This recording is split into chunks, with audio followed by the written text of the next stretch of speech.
Welcome to Counterpoint. I'm Tanya Granick-Allen. Remember last March when COVID first hit and we were immediately locked down? Many employees found themselves temporarily laid off. Eventually, we and the economy started to emerge from lockdown and reopen. But employers noticed something right away. Employees weren't interested in returning to work. And this continued throughout each subsequent lockdown. From construction to hospitality, many businesses are struggling to keep their doors open, and not because of lockdowns, but because of lack of workers. The job vacancy rate in March was at 4.1%, a full percent higher than pre-pandemic levels. So what's driving this worker shortage? Well, this has been a problem for some time in Canada. Some suggest that COVID has exacerbated the situation. Some employees feared contracting the COVID-19 virus and thus were hesitant to return to work. It is also suggested that some Canadians are getting comfortable staying at home and collecting the CRB, the Canadian Response Benefit, formerly the CERB, the Canadian Emergency Response Benefit. Why go out and work if you can stay home and collect money from the government instead? Sure, it's a little less, but hey, you get to stay home. And this isn't unique to Canada. South of the border, companies have felt the brunt of worker shortages and are doing all they can to entice people to start working again. A Florida McDonald's was so desperate, it started offering $50 to applicants just to show up to the job interview. And Burger King was offering a $500 signing bonus for new employees. Some retailers are even upping their starting wage salary from minimum wage just to compete with the government's incentive, if you will, not to work. So what will it take to ease the worker shortage?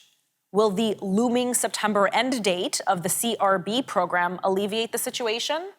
What, if anything, are the federal and provincial governments doing about this? Well, later in the program, I will be joined by Dan Kelly, president of the Canadian Federation of Independent Businesses.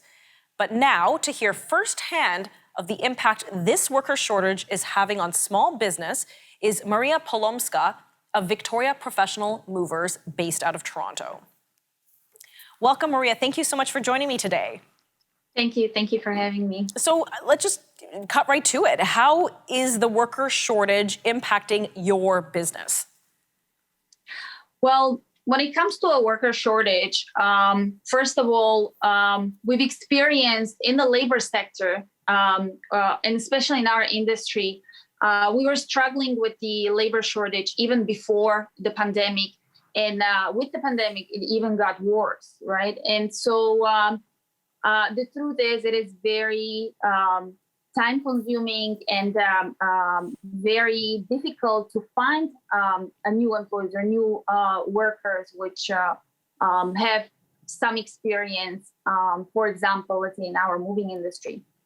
And while I understand that for some people, they were concerned at the beginning of the pandemic to come to work, perhaps, and I don't want to judge, but as you've mentioned, I foresee, or I could foresee that some of that has something to do with collecting the CERB rather than, putting an effort and get up and come to work. Right. And even though we try to hire people through different platforms, scheduling and interviews, from 10 interviews, if 1 or 2 people showed up, we were lucky. And then, once you agree that, okay, we can try it, then they don't show up on their first day. So is your company trying anything new to get workers? Are you, you said you've tried new platforms, I assume advertising, job platforms, that sort of thing.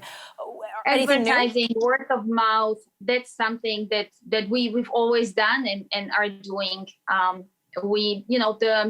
Our colleagues, they know each other from the industry. So in case that somebody is looking for a job, we are trying to encourage them to join our business, but it is difficult. Okay, and obviously we've had a hot housing market. You're based out of the Toronto area, very hot housing market. People have to move. They usually hire movers to move them. So I hate throwing around the word essential business. I think everybody has essential business, but you really are necessary. How is this going to impact people? We have 20 seconds before commercial. we have limits, right? We are limited by the number of employees, number of trucks that we have and can put on the road every single day. And if we're sold out, we are sold out. Unfortunately, this is not only our business, but like we hear it in our industry. Okay, and in every single city. I've got to pause you there. We're going to pick up this discussion right when we return.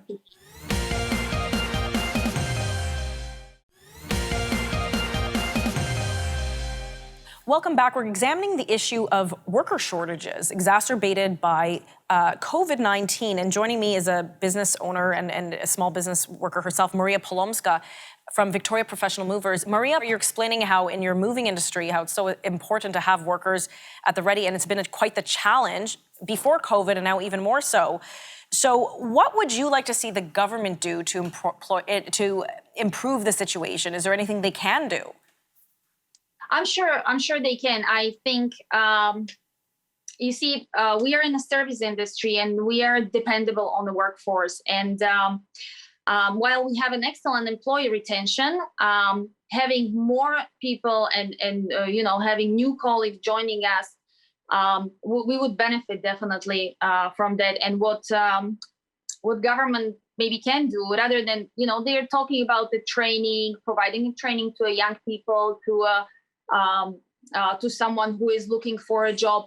I think what businesses don't need government to provide a training for employees, because every business has a different needs, and we can train based on our industry and based on what we need that employee to know and how to perform. But what businesses would benefit from overall, I think, is having a workforce that is reliable, that is dependable, that this sector with the general labor is definitely lacking.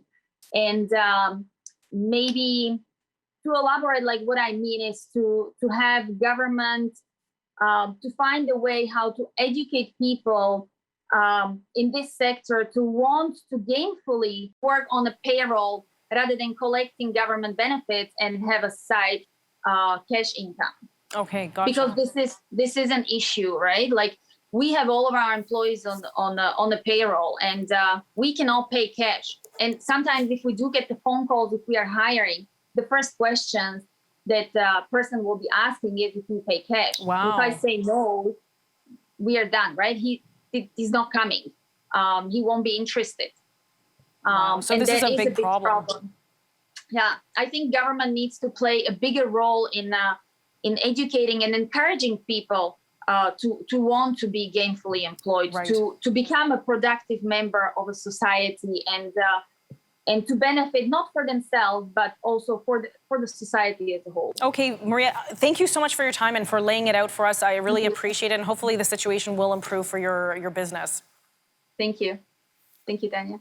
Well, clearly this is a problem. We just heard from a small business owner, and I don't understand how they're going to be able to retain workers, let alone recruit them. Well, joining me now to share his perspective on the matter is President of the Canadian Federation of Independent Business, Mr. Dan Kelly. Dan, thank you so much again for joining me today. We just heard again from a small business owner. She's explained the hoops she has to jump through just to get a worker, let alone retain one. Just how dire is the situation with workers in Canada? It's getting pretty serious. Look, we had a sneak preview of this in the summer of last year when the economy began to reopen before it was shut down once again. And we saw that many employees were sticking around on government support programs like the CERB program at the time and not returning to the workforce that they had left pre-COVID. Mm-hmm. But the shortage of labor was growing even before COVID started too. So we were seeing those trend lines even before this the disease caused governments to crack down, removing tens of thousands of employees from the workforce. But we're struggling to get them back. And that is one of the big challenges, particularly for employers who hire part-time workers. Right. Remember, when you think about the pandemic, the sectors that were most affected, retail, hospitality, the service sector, arts and entertainment, these businesses employ thousands and thousands of part-time workers. Right now, those part-time workers, if they were laid off, can get $300 a week in benefits from the CRB stream. That used to be $500, now it's down to $300. Right. But if you work 10 hours a week at $15 an hour, you're getting more than double while you sit on benefits than you would if you were working.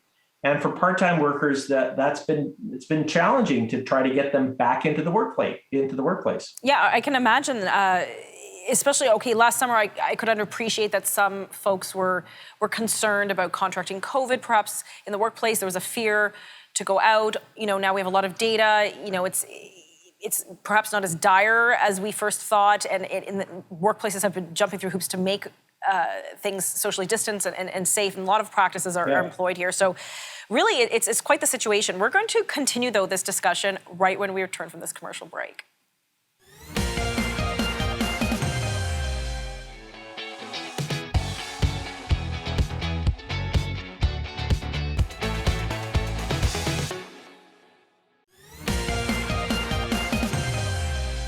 Welcome back. We're discussing the federal worker shortage problem that we have here in Canada. And I'm joined by Dan Kelly, president of the Canadian Federation of Independent Businesses, to discuss. Dan, before commercial break, we were talking about how dire the situation is. Is this problem regional in Canada? Are there certain regions or provinces that are more impacted than others? What are the numbers that you're seeing? It is growing quickly across Canada, but those provinces that reopened earlier or didn't close down as tight, obviously are ahead of provinces like Ontario that only reopened in the last few days. So in Western Canada, in particular, Alberta, Saskatchewan, British Columbia, those provinces either remained largely open or have reopened almost fully. And as a result, their labor shortage is just a few weeks ahead of where we sit in Ontario and other parts of central Canada. But this is a big issue right across Canada. I think it's more directly affecting sectors that employ part-time workers, the sectors that were, of course, hardest hit by the pandemic. But it is right throughout the food chain. I'm hoping some of this is temporary. As these programs, the support programs, start to wind down, one assumes that we're going to attract back some of these workers into the workforce. In fact, they're supposed to, if their employer recalls them, return to the workplace. They're not supposed to have the option of saying, no, I'm just going to stick off on benefits. But we know that government enforcement of those rules is really, really weak. Well, and if you think of it from the worker's perspective, let's talk about a restaurant worker here in Ontario, for example. There's been a yo-yoing of opening, closing, indoor, outdoor, patio, curbside. It's just been a smorgasbord. However, there might be an employee who says, you know what, it's been so much red tape just to get on this government program that, maybe I'll return to work for a couple weeks, but then what? I'm going to have even more red tape to reapply to get on that program? It's just not worth it. And I can appreciate that. You're absolutely right. Not only that, but as you mentioned yourself before the break, while it is no question safer now to return to work than it was last year, governments, public health authorities are still telling people, stay home as much as possible. And as a result of that, it's little wonder why workers are a bit hesitant to return to the workforce. What we need is governments, all levels of governments and public health authorities to say, you know what? It is safe to return to the workforce. If you're double vaccinated, you should be able to go back to your office. You should be able to go back to some of the things that you did, including working in frontline service occupations. But they're not doing that. We just heard the Premier just within days say, okay, we're hearing about a shortage of labor, workers get back to work. That's actually really positive news to hear from Premier Ford. As you know, I've been extremely critical of him and the incredibly long world-leading lockdown measures that have been put in place. Right. But it is good to hear the Premier now talking about getting people back to work. That's progress. Yeah, well, let's talk about Premier Ford for a moment. Like in Ontario, he's the Premier, and we all recall, I was kind of right there when he ran on a campaign of Ontario open for business. And he had that large sign erected. Yet it has been said, and I've heard this said, that through his policies, he has probably closed the most businesses out of any premier in Ontario history. Is that accurate? There's no question. Not only has Ontario had the longest lockdown in Canada, not only has it had the longest lockdown in North America, but we believe that Ontario has had the longest lockdown in the entire world. Not the worst COVID outbreak, but the longest lockdown in the entire world. It has just hammered small business owners like you wouldn't believe. It's been so tough. Over 400 days, gyms in Toronto, indoor dining in Toronto have been closed either by provincial or local measures. How these businesses have been able to hang on it's really a testament to their fortitude as people that they've been able to hang on and fight against that. Meanwhile, the NDP in British Columbia did not close retail shopping for a single day through the entire pandemic. Wow, I don't even believe you. Ontario took the hammer to small business. I don't even almost believe you because I live in Ontario and I can't even fathom, wow, they closed nothing. But hearing you say that, obviously it's true. It's shocking me just hearing you say that. My goodness, not one day.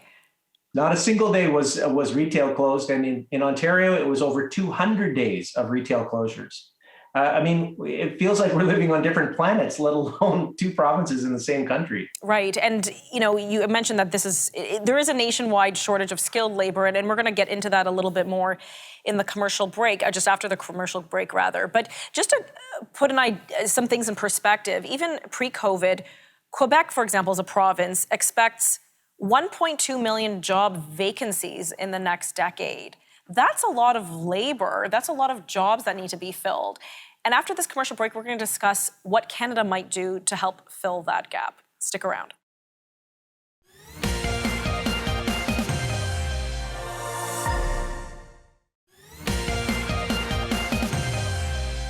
Welcome back. We're wrapping up our conversation on the Canadian worker shortage here at the News Forum. Dan Kelly, president of the Canadian Federation of Independent Business, joins me. Dan, I recall there was a big push for paid sick days in Canada, especially in Ontario. I remember this being a huge deal. Has this program had a positive or negative impact on businesses vis-a-vis worker shortages? Look, I don't think it's had a particularly big impact either way. I certainly do not see it having contributed a single bit to reducing COVID cases. This was a fake issue right from the very beginning. Unions and others were using the pandemic in order to try to get a public policy goal that they had on their books for years and years and years. Paid sick time was not the big COVID boogeyman that it was made out to be. But I don't think, the take-up of it has been incredibly low. The system that we have in Canada, where you have, for example, some mandated paid sick time that the province kicks in, and as well, then you have the federal program to go to, was so confusing. Employees, for the most part, ignored it.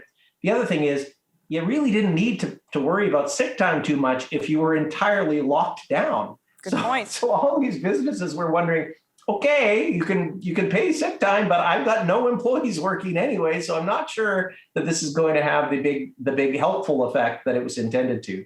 But it is a worry. If we make this a permanent policy, then your question, I think, is incredibly, incredibly apt. We worry that paid sick time has all sorts of unintended consequences. Those of us that work hard naturally can't really fully appreciate that there is an element in society, a group that often will take advantage and not work whenever they possibly can. And we do have to combat that. And that's why we need to make sure that before we go ahead with any permanent paid sick leave, whether it's paid by EI system or provincial dollars, or it's required of the employer, we are super careful before we put those policies in place. Okay, so then what kind of policies do you think maybe the federal or provincial governments can implement to incentivize general labor or even skilled labor for that matter? Well, look, the Ontario government is starting to focus more on trades training and encouraging people not just to look at the university stream for post-secondary education, but to look at other occupations that can pay really positive wages, also can provide great pathways for growth and development. So that's part of the solution, is ensuring that we remove the stigma of non-university educated education categories.